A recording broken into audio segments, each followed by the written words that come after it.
Good evening. Welcome to Harnessing Abilities, Rounding Up Resources. We are here tonight to talk special needs financial planning. We are excited to be able to welcome Joel Detweiler in to download everything he possibly knows about special needs planning in the next 45 minutes. So just going to plug in and let her rip, Joel.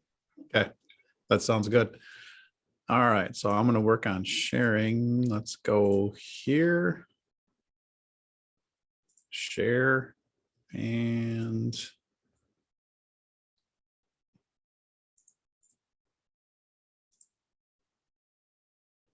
how are we doing there? Looks good. We can see the whole screen? Okay. Yes, sir. Gotcha. So I have noticed with my computer, for whatever reason, it kicks out every once in a while. So if it gets fuzzy, don't be afraid to step in and let me know. Yeah, so I think we should be in good shape. So first off, thanks to Rose and Tim for asking me to speak. I like to speak and give presentations. I think it's a great way to get to meet people. And every presentation I give, I try and make sure that I'm giving something. Like I'll talk about it a little bit. I was a former football coach, college football coach for 15 years. And so I've spent my share of times in seminars and had people walk up that talked above me for a fair amount of the seminar, which I really didn't enjoy too much. I didn't like leaving feeling less intelligent than when I walked in. And so I like the opportunity to talk, to teach. I guess I taught for 15 years as a coach, and really hope that I can get people to understand. Now, sometimes that also means that I talk too much and I probably draw too much or have too many. I take things longer than they need to be. So if we get to that point, I got a thick skin from being a college football coach too. So don't worry about critiquing if something doesn't make sense. So with further ado, we'll get going. And first things first, I have to basically say that I'm not an attorney and I'm not an accountant. I am a financial planner. You guys can speed read that if you want to, but that's basically what that says. And I don't give any tax or legal advice. We aren't going to talk about investing tonight or anything like that. So we're pretty free and clear. But that's with that. I usually like to just have a little bit about me and my family. Unique thing about the Weissman Center, my wife, Kirsten, is a physical therapist. And she actually in college worked at the Weissman Center in her therapy days for, I think, 18 months or maybe even 2 years when she was there. So she thought that was cool that I was connecting with you guys. We have two daughters, Ava and Lily. They are at La Crosse School District. And basically kind of like my path, I grew up in Madison, Wisconsin, just south of Madison, I guess, in Oregon. Went to Wisconsin Platteville for graduate or for undergrad school, went to Madison. So I'm a Badger and a Pioneer. My claim to fame at Platteville is Bo Ryan gave me my first college A. So he was the old basketball coach at Wisconsin. I got an A in basketball class my first semester, which was my only A that semester. So, but I coached college football from 2000 to 2015. And then in 2015, football took us from Platteville to Waverly, Iowa to work at Wartburg College. Then it brought us to La Crosse. I was the head football coach at University of Wisconsin La Crosse for 5 years. And then in 2015, we decided as a family that football was cool, but time to get out. And so tried to combine recruiting, some math that I liked. We had a really good advisor back in the day. And so then we went into financial planning in 2015. And shortly after that, a lot of my volunteering that I did when I was a football coach with my daughters was in the disability community. And we really developed an understanding where it was, and what I think I'm most proud of with our girls and our family too, is that there's a lot of times we're happy to talk to anybody and work with anybody. And there's really no, working with a child with disabilities to my daughters is no different than working with, someone who doesn't. I think that's one thing that I think that I'm proud of, that we are there to serve and work hard with people. And so I transitioned that as I was in financial planning. I found out after a couple of years that you can get a designation specifically for planning in the disability community. And it's a vastly underserved group. If I had to say, it's because it's dressed in blue jeans and looks like work. And so I think there's a fair number of advisors who don't do it. And I think probably as I was working through my designation and started to work in the disability community, I also had this sense of people would say, "Oh, good for you. Good for you. You're doing that. That's really good work." And it was kind of, I guess I almost felt like it was condescending to a certain degree. And so that kind of, I guess, galvanized my commitment to it, that I wanted to make sure I was there to be authentically helpful to the people in the community. And I think that's, so it's very rewarding work to me. I get to meet all kinds of people that have disabilities. I work with people who don't as well too. I work with traditional families from a financial planning standpoint. My home base is Schmoker Financial Services up here in Alaska. And then I have kind of, I guess, a sidecar, so to speak, or a side DBA, basically, is the Quantum Group, which is basically geared specifically towards special needs planning. So I'll do both traditional planning for families as well as special needs planning. So that's kind of the where we're at with that aspect of things. So first things first, I think when you're talking about special needs planning, I think one of the most important things for a family to understand is that the parents need to, and I guess I would say probably first off is that I know that there's all kinds of different families. There's modern families. There's all kinds of different, nuclear families, which seems like a weird word now, but like, mom, dad, and child. And there's also there's all kinds of different family structures, right? And so that's number one, is there's no normal case probably, or no traditional case when it comes right down to it. There's always something unique about each thing. Some of the stuff I'll talk about tonight too, there may be things that if you're listening, you might know better than me. And I want to make sure that that's something that if I could learn from you guys, or there's something I say that you have a different perspective on, please share that at some point in time. Because if I can learn it at one of my own presentations, that's cool. And I like to use pictures as an old coach. My favorite books that I've ever read were my daughter's children's books, because they have lots of pictures and not many words. So that's kind of one of my more favorite things.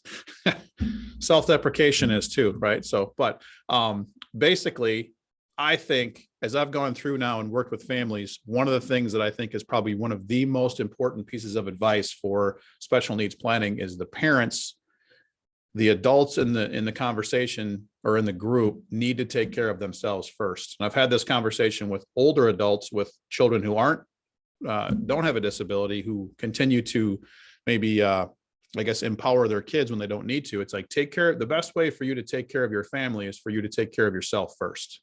And so you can kind of like the analogy is being on a plane. It's like, get your mask on first, handle your business, make sure that you're maximizing. So if there's a mom and a dad, or just the parents, and they've got, make sure that you're maximizing your employee benefit package. Make sure that you're doing all those things for yourself first, and then work on the special needs planning. And I think because if you try and put those two side by side, and you're not good at one, you're going to be bad at both.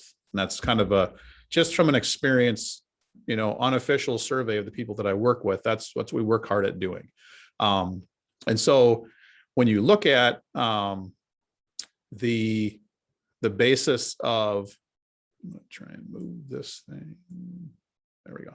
The basis of planning is really, again, pictures, organizing things, right? And so I started regardless of who the client is, I'll start out with this sheet of paper right here, and we just start to draw on it. And it's just kind of known as our bucket conversation. And so we qualify different areas. You're going to have a bank bucket, a retirement bucket, an investment bucket. We talk about tax planning, estate planning, risk management, and then we get a little bit deeper and we talk about all the little things that go with that. And I'm not going to spend a bunch of time on this tonight, but I think that this structure is a really great way to create a Spanglish where it's, I, as the advisor, can talk to the client who, the client has their world and I've got my world. And then in the between here, we can talk and get these and come to a place where we know what we're trying to get done. So we can get together and talk about a bank bucket, talk about cash flow, talk about things like that.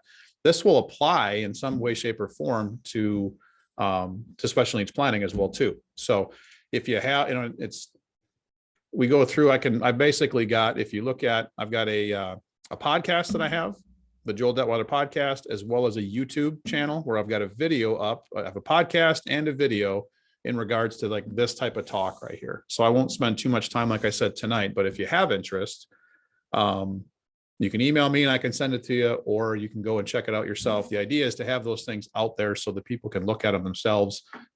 If you never talk to me, that's great. If those things can help you and you get an understanding of how to organize your finances into those 6 areas and take care of yourself first, then we're in good shape. And then we got mission accomplished. So that's the basic part at the beginning. Then when we look at, kind of a, see if I can see it. The other part of it is, what is the timeline that you're working through, right? And I think that it's important to understand, again, it's another picture, right? So you've got a family here, and a traditional timeline, you go from birth, and the first big change is age 18, right? You could say 16, but really it's when they become an adult at age 18. So it's a different ball game when they hit that point, right? Which is what we're talking about a little bit tonight, but we're talking about traditional first, right? Then the next thing, there's really nothing that goes on until short of, 21, but I mean, like, there's really nothing that goes on until age 65, assuming the parents retire then, right? And there's a little bit of things to pay attention to, but then probably you could go from age 18 in a traditional timeline to when your parents pass away. And that's when assets might come to the person who's in this example, right? And so it's, I wouldn't say uneventful, but there's really not too many big changes. 18 is the big one, and that's about it. When you look at a disability timeline, it can be quite a bit different, and more things are added. So if we talk about, birth to 3, right? That's an area that we talk about, Katie Beckett. We talk about different types of, benefits that you can receive for a child with a disability. Maybe the child hasn't been diagnosed prior to age 3, but that's definitely a timeline that you may encounter or you may have encountered. Next one is age 18. Age 18 is different for a disability timeline than it is for traditional, right? We're talking about transition. We're talking about government benefits. We're talking about Medicaid. All those things can happen there. When you get to the parents being of Social Security age later, and where this differs in its timeline too, is that, all of a sudden benefits for that person that started at age 18 can now transition and change, and that can cause a disruption. So that's another big piece that, you're changing this timeline from what it was before, from the traditional standpoint. And then when you look at this last part, when the parents pass, wherever that is, that also is a bit different in terms of how do those assets pass? Who do they pass to? Are they going to be disruptive? Are they not? How does it apply to the person with the disability?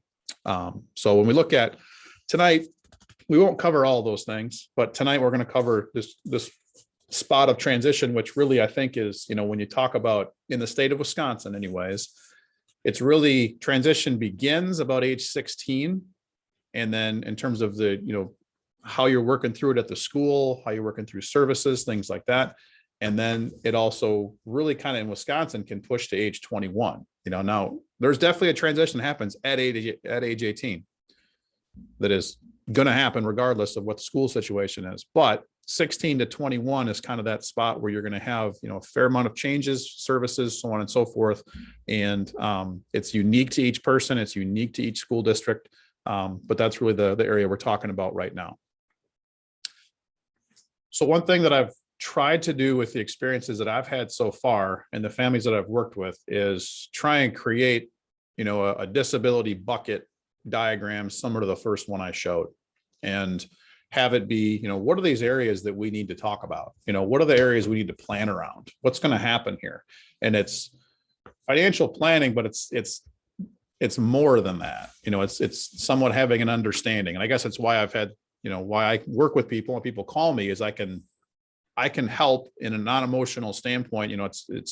I think a lot of times when you have your child involved and you're working as well, and you've got multiple things going on, talking to Social Security and waiting for half an hour on the phone to talk to them and maybe talk to somebody who's rude really isn't that much fun. It's not a good experience. So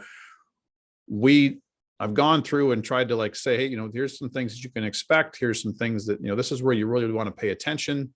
Or this is where you can maybe wait a little bit, or, things like that. And there's choices around every corner. And I think that one of the parents that I worked with, or I met probably about 12 months ago, had it pretty good, where she said, you're kind of a pinball at the beginning, when you start making phone calls, you get pinballed all around. No, we don't do that. Call this group. No, we don't do that. Call this number. Call the Western Consortium. No, call Inclusa. No, call the county. And so you get pinballed around when you're looking for an answer. And then it seems to transition once you have some of these buckets taken care of to this just avalanche of things. And so you're snowballing. And so even I've noticed you get newsletters and they've got 15 or 16 different links to click on, and there's just massive amounts of information that get flooded to you. And so it's kind of like pinball to snowball was kind of the verbiage that she used, and it hit home for me. So I'm hoping not to make it, I'm not going to give too many links. We'll talk about some basics. I'm hoping not to flood you with too much information, but we'll talk about this, this group of things kind of in order of importance. Each one of these bubbles, I think, and then we'll go from there. So getting going, when we talk about, one of the areas can be a hot button topic, guardianship, and what you do really doesn't make a difference to me, right? It can be shared decision-making. You can be the guardian of your child. That's a big decision. That's a family decision. And that's a whole nother presentation, right? But I think what's important from a financial planning standpoint there is it's important to know, regardless of what you do, is who's the decider. Is it the child? Are they a self-advocate, or, is it the parent, where the child probably will never be a self-advocate, so that, you've got on each side of the spectrum in terms of what you're doing from a guardianship standpoint. It's important to understand who's making decisions financially, who is setting up, bank accounts, whose name's on the bank account, right? Who has signing power, right? Who's responsible for the money? Those are important things to understand. And so I think that's a big part of the financial planning. It's no different when you're in a family and you're trying to decide who's paying the bills and who's not. Like in our family, it's fluctuated back and forth. But right now, I guess I'm in financial planning, so I take care of writing the checks, right? So money comes in, I write the checks, I converse with my wife about it and explain it, but I'm the decider in terms of when the bills get paid. I'm also responsible for when the bills get paid as well too. So that's kind of the financial planning that surrounds the guardianship decision, right? So it's not meant to be to create debate as to what you should do. It's like, well, for whatever you're doing, make sure that you understand who's responsible for what. So you can look at, one of my guardianship conversations that I've had before too, you've got the child, you've got the parent who's the guardian. And if you're the guardian, you've got multiple possible roles, right? You may be a guardian of your child in this case, where you have to go to the judge and get that approved, right? You might be what's called the rep payee, which we'll talk about in a second as well too. In that case, you don't go to the judge, or the county, you go to Social Security to work on that. If you have a special needs trust, which we'll cover later as well too, so then the parent might be the trustee. So the parent could be the guardian, the rep payee, and the trustee of the trust all at the same time, right? And just completely umbrella the child, which is great. Okay. And so that's a possible setup. Doesn't mean it's right for everybody, but that's a potential solution right there. Okay. You also could look at it and say, well, we've got all three roles again. And let's say the child is a self-advocate, right? Well, we don't need a guardian. And let's say that let's say there's not funds to put into a special needs trust, so we don't have that. So maybe the parent just simply acts as the rep payee, or you could put an X through that too, and the child can handle themselves, right? And can do that. So I think that is, again, what is the role? What role does the parent play? And it's not final. If you start out with shared decision making, you need to take over guardianship. Those certain things get more difficult. And that's that whole discussion as well too.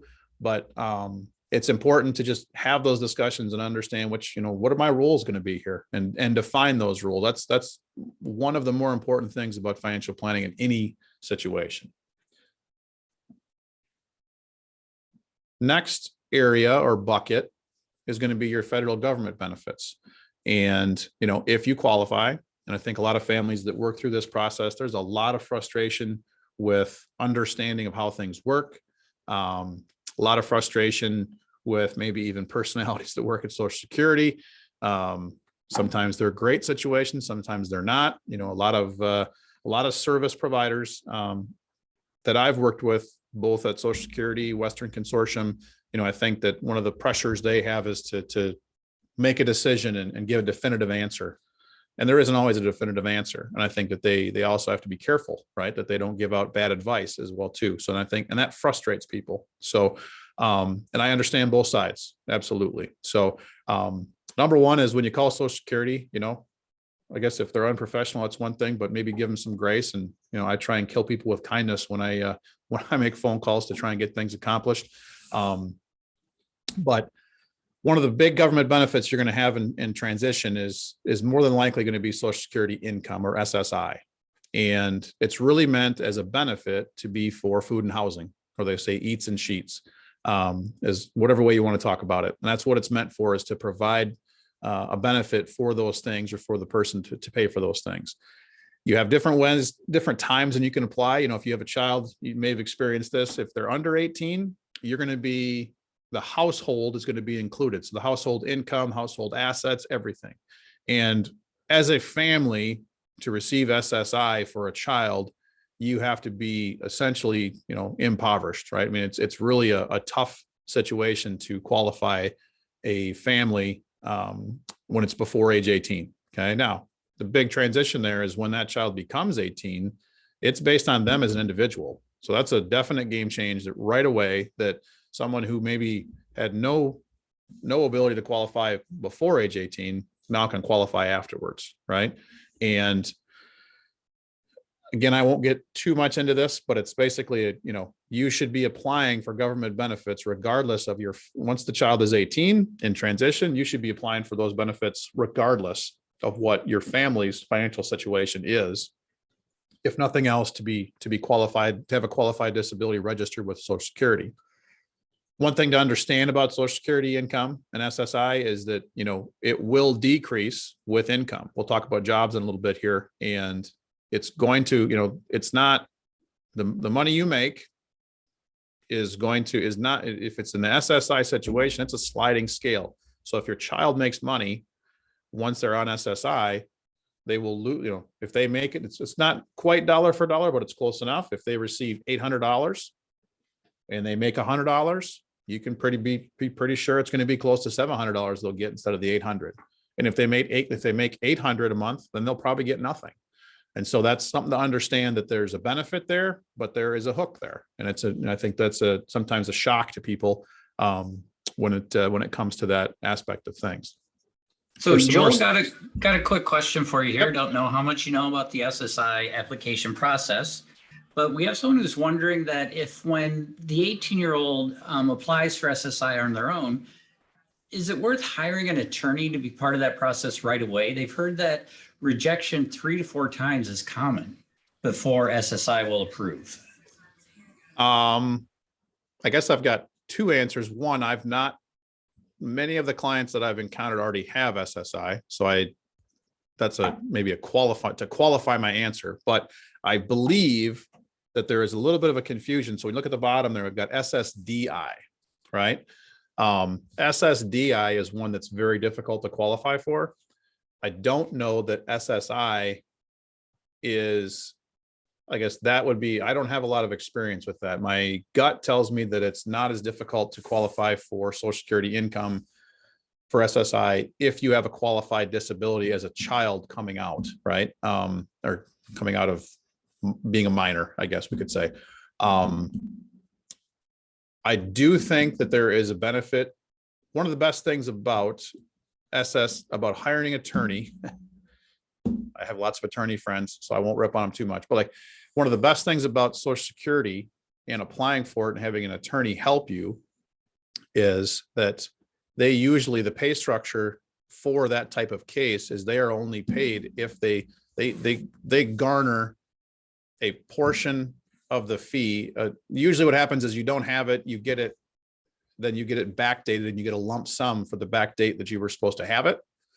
So let's say that you get a $5,000 lump sum, the attorney gets paid as a percentage of that lump sum that's gathered. And so you're not paying up front.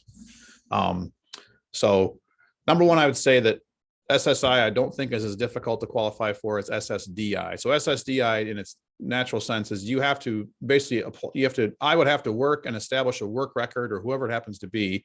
So usually SSDI is not usually taken until later in life. And it's either based upon, as a disabled child, it's based upon parents' work record or even your own work record. And so usually it's more difficult to qualify for SSDI. So I think, Tim, that's what we're talking about. It's almost kind of like just a myth, maybe. You know, I hesitate to say that, but I think that's kind of the SSDI piece is a more difficult than the SSI, but that's me saying that without actually having applied for it either. So would it be good and- for me to clarify here, or do we want to wait until the end? go of the ahead. Yeah. presentation? Okay. Yeah, just so you can have context for Yep. future parts of your talk too. Yep. So we have a 16-year-old right now who is turning 17 this month, and she was just now diagnosed with a number of things that we believe are going to qualify her for county services. Yep. So that when we call them and explain that we have a disabled child, and they ask the questions, what is her IQ and what are her diagnoses, we will have something that will be helpful to tell them. So in pursuing that this next year, because she has not been able to be diagnosed before now. We just didn't have the right people looking at it. Yep. She didn't have that during childhood. So I think it is SSI that we are going to be pursuing in the coming year. Yep. And we had been told that an attorney would be helpful, just because maybe it can limit the amount of times that you have to apply and appeal, if you have somebody supporting you initially. Tell you what, let me do some research on that after this, and I can do that. I can do it later I can do it tomorrow, the next day, but I'm really curious now that you've asked that question, because I've not had that before. So Thanks, John. yeah, for sure. So I don't have a good answer for you, I guess, like off the hoof, but I think that let me work on that for sure. And I can reach back out to you via Tim and let you know what's going on. Yeah, good question. Really good question. So see, make sure that we cover that. But like, so Vonna, to answer your question, definitely SSI would be what you'd be applying for, because technically your daughter would not qualify unless she's worked, right? Or unless you would have to be age 62 and eligible for Social Security for SSDI to come into the picture, so to speak, if that makes sense. So definitely it's SSDI. Then the question is, what does it warrant hiring an attorney? And I've got a good disability attorney that I work with that I will ask that question tomorrow, and we will find out. So, so then next bucket. Tim, are there more questions there at all, or no? No, just Vonda would like a follow-up. If anybody knows good people, good attorneys who work with this, that'd be great to have some recommendations. I, of course, cannot recommend, but offline, if you guys could connect, that would be great. Also, just general, Joel, while we're at an interruption, just wondering if you're going to be if you're able to work with people online or in person for like people that don't live close to La Crosse, if they would be able to get in touch with you. I've got clients, without sounding crazy, like I've got clients kind of all over the place. I've got clients in Colorado. I've got clients in Wisconsin, Monroe, Wisconsin. My parents live in Mahorn, Wisconsin, so I'm lucky enough to be their planner. I've got clients in Milwaukee, Eau Claire. So I travel quite a bit. I think I've put on maybe, 15,000 miles this year. I like getting around and seeing people and helping and that kind of thing. Maybe that comes from my recruiting days where I drove a lot, but I think I'm happy to go. I've got clients in Rochester, Minnesota. So it's not a battle to me, or it doesn't make no difference to me if it doesn't bother anybody from that standpoint. So we can get Zoom. Actually, the Zoom coming around in COVID probably has helped, like the remote aspect of that quite a bit. So, yeah, good question too. So the next bucket is, and this is a big bucket too. This is very similar to guardianship conversations. Okay. And so this is something where you want to, I won't get into it. This is probably the area where maybe I would say I'm weakest in my planning. But I have people that I reach to, just like I have a booklet of attorneys that I call with questions from estate planning to special needs planning. I also have a group of people that I call and I meet with every month in regards to service providers. So you hear things like, Inclusa, Iris, My Choice Wisconsin, TMG, Aptive, there's all kinds of providers, right? And they each have their own way of doing things. I'm slowly getting the Rubik's Cube figured out, I think. But it's important to understand how those things work for your child, right?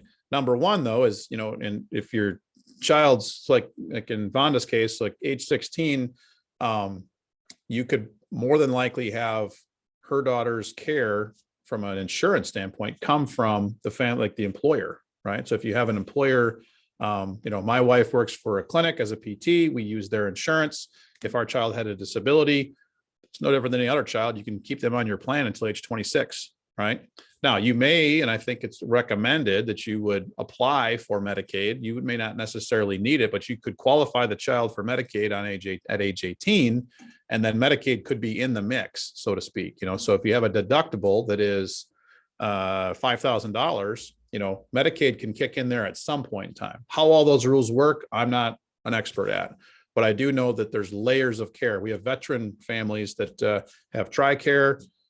They have another veteran benefit for healthcare, and then Medicaid kicks in at the very end, right? And so there really isn't a reason for you to spend, that the child should still be able to use Medicaid regardless of what capacity it is. It's just making sure that you understand that. Age 26, obviously, is when traditional children will come off the plan, but the employer can also be notified, and you can also keep a disabled child after age 26 on the plan. I don't believe it's a law. I think it's more of a thing you work out with the employer, but it is something, your child's turning 26. They have a qualified disability. They're on SSI and have Medicaid. Absolutely ask that question, because I think most employers, want to try and help provide that benefit depending upon who they are, of course. So when we get to the services, so that's the healthcare portion, right? When you get to the services portion, which, again,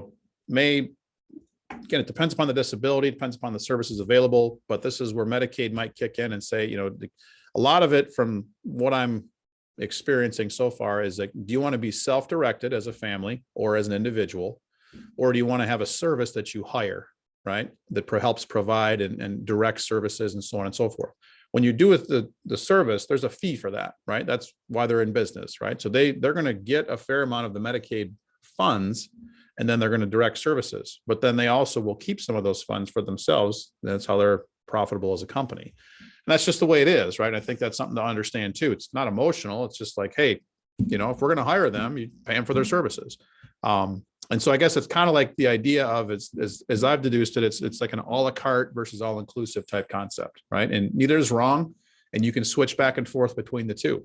And it's important to understand that. And some people switch because they don't like their caseworker. I've seen that. And some people switch because it's better for them as they've transitioned as a family. Maybe the parents have retired, so on and so forth, and now have lost healthcare, for example. So this is a place where I go get people that know about more than me. This is where I go get help, really. I think I help people with this and talk through it, make phone calls and ask questions, but I also am not an expert here as well. But it's definitely an area that is important from that standpoint.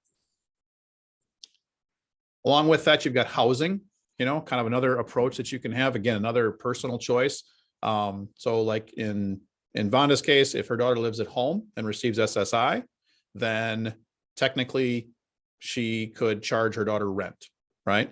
And that is, Vonda would then take on that rental income on her taxes, but that would also be a way for her daughter to not accumulate assets over a long period of time, which we'll talk about in a minute. That is why that's important as well too. So living at home could have them pay rent to the family. That'd be a family cash flow situation. You can then spend it, store that money for them as well too. But it would be in the parent's name versus the child's name, which is pretty important, as we'll see. So other ways you look at, which is almost more of kind of the all-inclusive type of arrangement, does your child qualify to be in an adult home or a group home? Down in Verona, I know that there's I think there's a condo complex, I believe, that was built specifically for children with autism and kind of almost group home setting. We have a good friend that was the architect on that. So it's kind of a neat situation.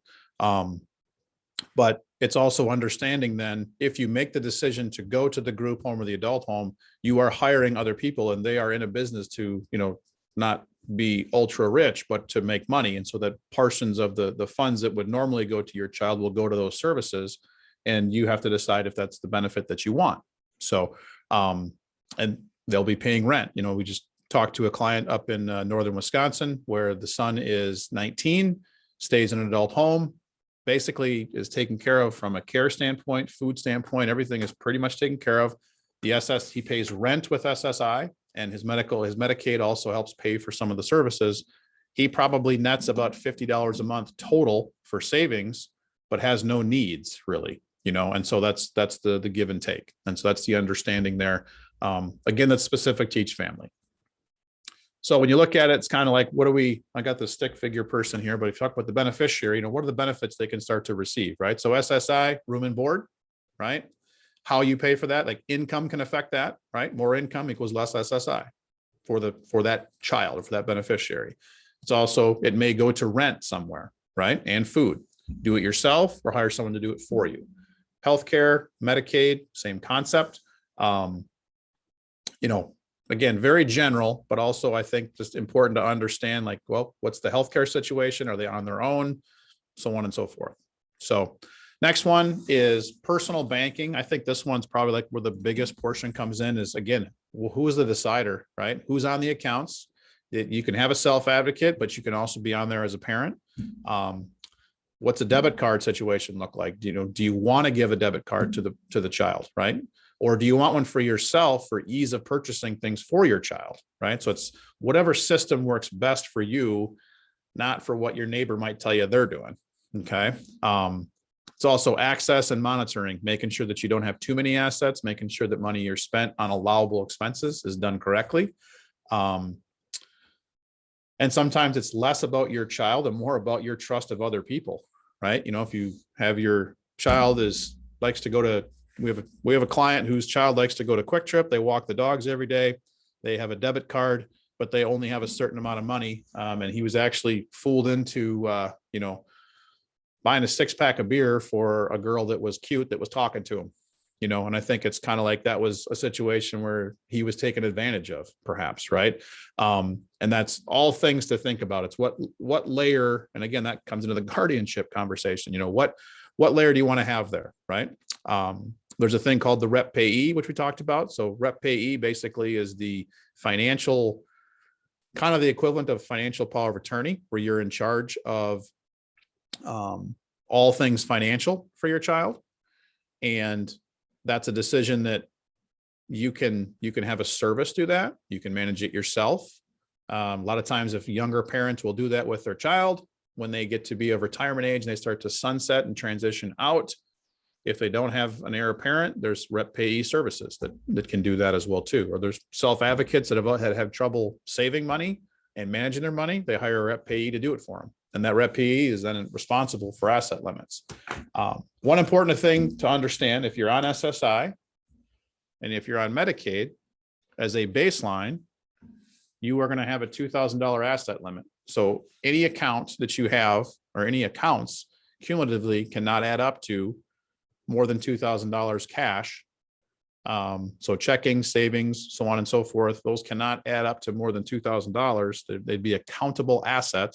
And if you exceed that amount, you have a certain period of time to spend that money down or transition that money somewhere else to a non-countable asset, or you will lose those benefits.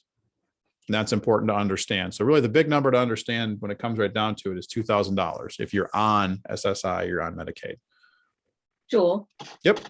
Hey, so speaking of that $2,000 asset limit, does that include any savings bonds or any like Christmas gifts a grandparent might give to somebody, or like, we're in the agriculture world and there is gifting of some type of piece of equipment or something that's a family heirloom. does all of that have to be reported as possible income towards that 2,000? Good question. Anybody from the IRS on the call? Or Social Security? Cash, obviously, that's in an envelope in the house. No, I mean that you don't have to. That's sometimes how you do it. I wouldn't recommend that necessarily, but I think when it comes to things that anything, I guess that the idea is that anything that can be sold and or liquidated, right, and turned into cash, where it's like your example with like an heirloom of a, let's say it's a family vehicle, right? If that they come in, there's with Medicaid, and this is probably my lack of experience a little bit, because it's not a lot different than when someone is going into a long-term care situation, right? There's a set of rules and a certain number of things that you can have access to. You can have your house, you can have one vehicle. There's a laundry list of things that you can have. Anything above and beyond that, and really anything that can be liquidated, is going to be considered a countable asset. And that's where you want to make sure that that's where you don't want to have ownership of things if at all possible. So I guess that's kind of one of those it depends kind of answers, if that makes sense, Rose. That's where you want to dig into the details, and like, savings bonds in their names is a countable asset, certainly. If they have, probably the thing where it gets the most dicey in an inheritance standpoint is if grandma and grandpa put the child as a beneficiary on a life insurance policy, and all of a sudden they've got a $50,000 death benefit with their name on it. There's ways to work around that. You don't have a lot of time to do it, but there's ways to work on that as a solution. It's not a final thing, but if you don't get to work pretty quickly on a $50,000 death benefit check, you're going to have yourself a problem, basically. And there's, without getting too crazy into, I know how to somewhat solve those problems, but you also have to have some agreeable parties as well too, and you need to have some things in place, basically. So I'm not sure if that answers your question very well, but that's kind of the basic idea, right? So SSI, Medicaid, we're back to our bubbles here. If we have those two things, then we also bring along with it a hook, right? No different than, Roth IRAs are great things for financial planning, but they only let you put in so much because it's such a good deal, right? Everything's got a hook to it that if it's got something that's good. So that's kind of the bucket areas that I think that are going to be in transition. There's more to it, right? I mean, there's always something more going on, but those are the areas that, very first thing I think, like, so for example, like Vonda, one of the first things that you should have as a discussion between now and age 18 is what's going to be the guardianship situation, right? And have that in play. That's where you want to for sure have an attorney to help you with that if you are going to try and have guardianship of your child, right? If you're not, then you don't have to.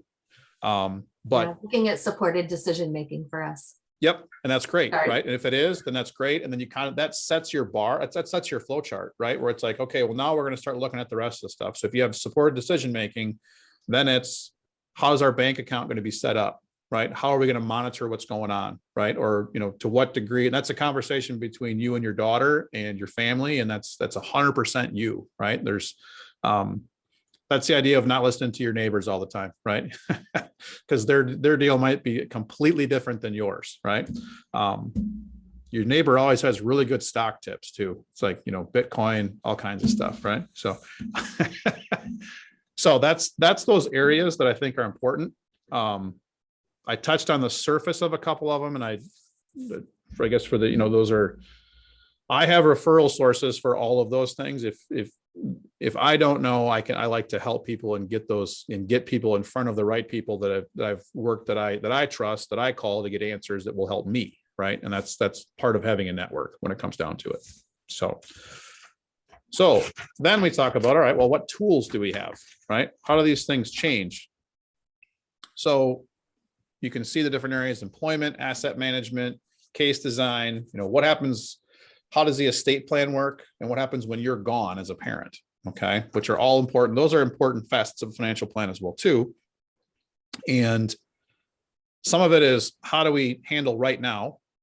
And then some of it is, how do we handle a crisis? Do we have a plan in place? If, is there a plan in place for the Detweiler children should Joel and Kirsten go out in the pontoon boat and not come home, right? Tomorrow, right? And then there's also, well, what's that look like long-term if we're able to accrue assets and we retire at age 70 and we both pass away at 72? Well, how is that different than the crisis plan right now? So the long-term plan is a workable thing over a long period of time. And the crisis management is what you want. And you want to have stuff in place for both when it comes down to it. So, so as we look at one of the first ones, employee benefits or employment benefits, right? Your child wants to work. That's great, right? There's workforce development groups that are out there that, you know, ILR, workforce development, workforce connections, where they want to help train people. They want to help people get employment. There's jobs available, right? So how do you help someone? Like we've got clients whose kids work at Culver's. They work at Quick Trip in town.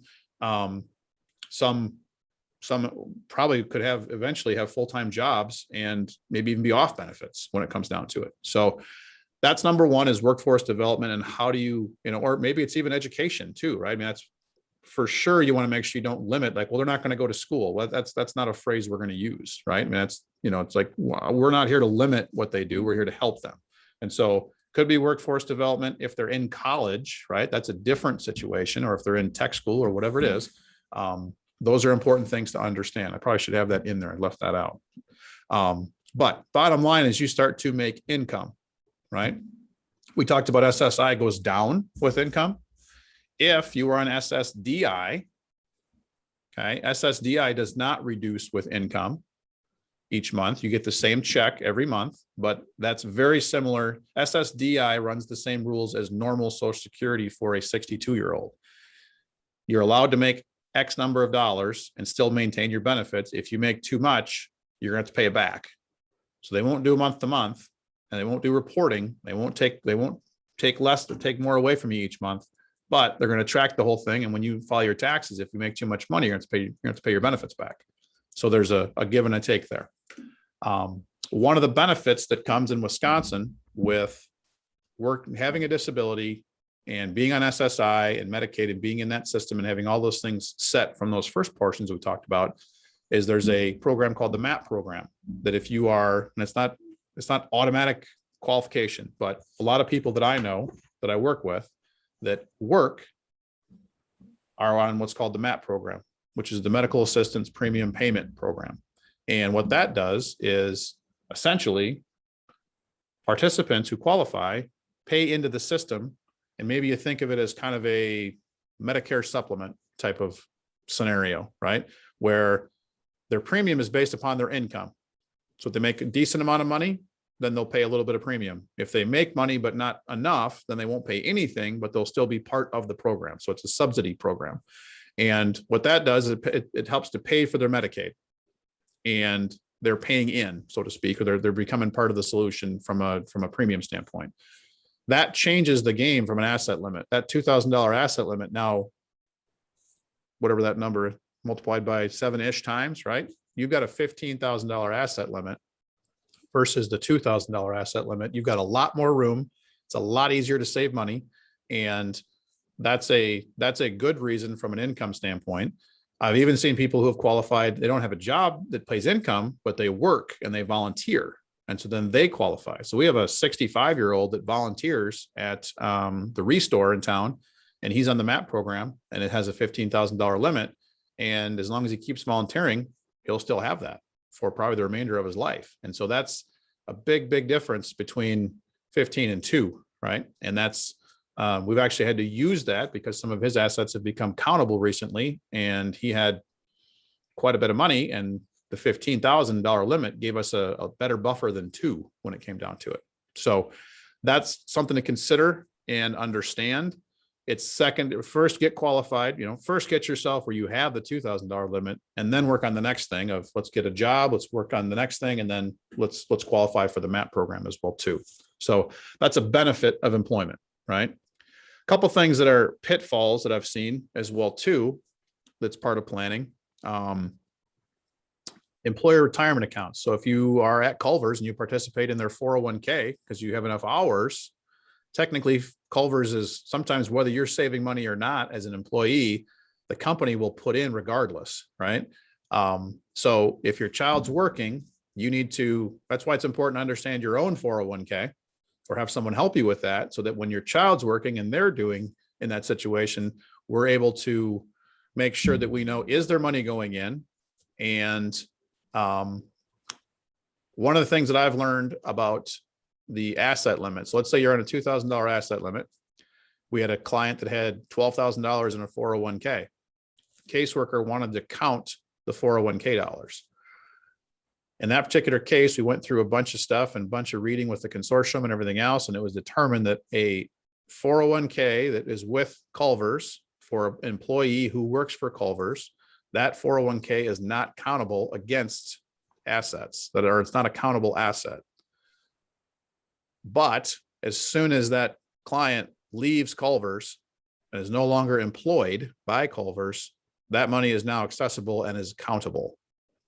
So that's kind of an interesting caveat. So you don't want to give away, you don't want to not take money, but it's important to understand the rules of, if your child works someplace and they qualify for retirement and a company match, free money, it's okay to take it, but you need to understand if they ever leave, you're going to have some workaround that you have to work on. You have some things you have to work on, and you may have to spend assets, and I'll show you a tool that we can use, but it's just a game that you have to understand that you may have to play. So it's basically, there's a shell game in the waiting that you're going to need to make sure that you have. Other things that have been pitfalls too, year-end bonus, hey, we want to give you a bonus, did a good job this year.